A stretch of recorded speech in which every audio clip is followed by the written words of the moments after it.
The Cay by Theodore Taylor. Chapter 9. In the afternoon, Timothy said we'd make a rope. On the north end of the island, tough vines, almost as large as a pencil, were laced over the sand. It took us several hours to tear out a big pile of them. Then Timothy began weaving a rope that would stretch all the way down the hill to the beach and fire pile. The rope was for me. If he happened to be out on the reef and I heard a plane, I could take a light from our campfire, follow the rope down, and touch off the big fire. The vine rope would also serve to get me safely down to the beach. After we turned the vines out and he was weaving the rope, he said, "Young boss, you must begin to help with the other work." We were sitting up by the hut. I had my back to a palm and was thinking that back in Willemstad at this moment I'd probably be sitting in a classroom 3 desks away from Henrik, listening to Herr John Keir talk about European history. I'd been tutored in Dutch the first year in Willemstad, so I could attend the regular school. Now I could speak it and understand it. My hands were tired from pulling the vines, and I was just wanted to sit and think. I didn't want to work. I said, "Timothy, I'm blind. I can't see to work." I heard him cutting something with his sharp knife. He replied softly, "Dion is not blind." Didn't the old man understand?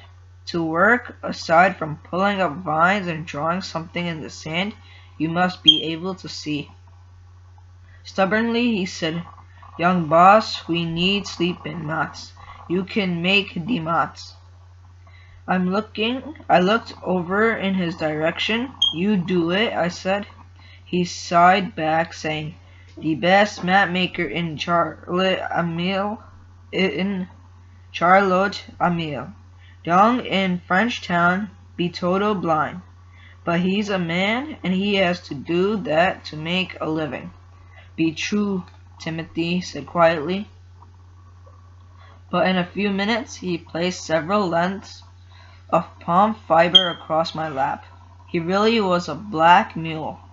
"The palm mat is very easy, just over and under." Becoming angry with him, I said, "I tell you, I can't see." He paid no attention to me. "Take this hand, hold the palm like this, then over and under like the man. In French town, 10 more palm." I could feel him standing there watching me as I tried to reeve the lengths, but I knew they weren't fitting together. He said, "Like this, I tell you," and reached down to guide my hand over and under. I tried again, but it didn't work.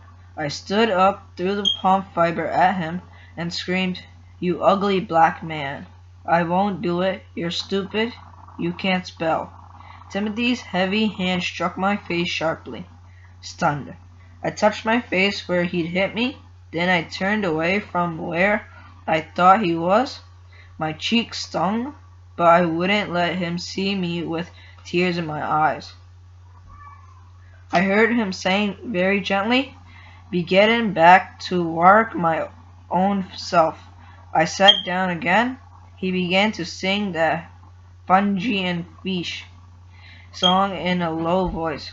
I could picture him sitting on the sand in front of the hut, but tangled gray hair, the ugly black face with the thick lips, those great horny hands winding the strands of vine.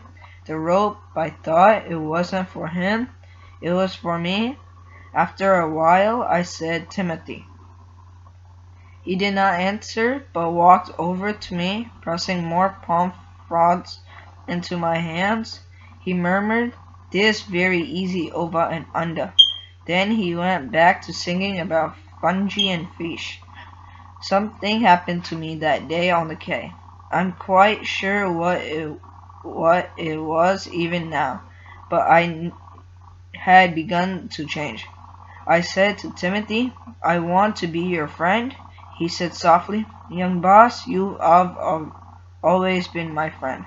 I said, "Can you call me Philip instead of young boss?" "Philippe," he said warmly.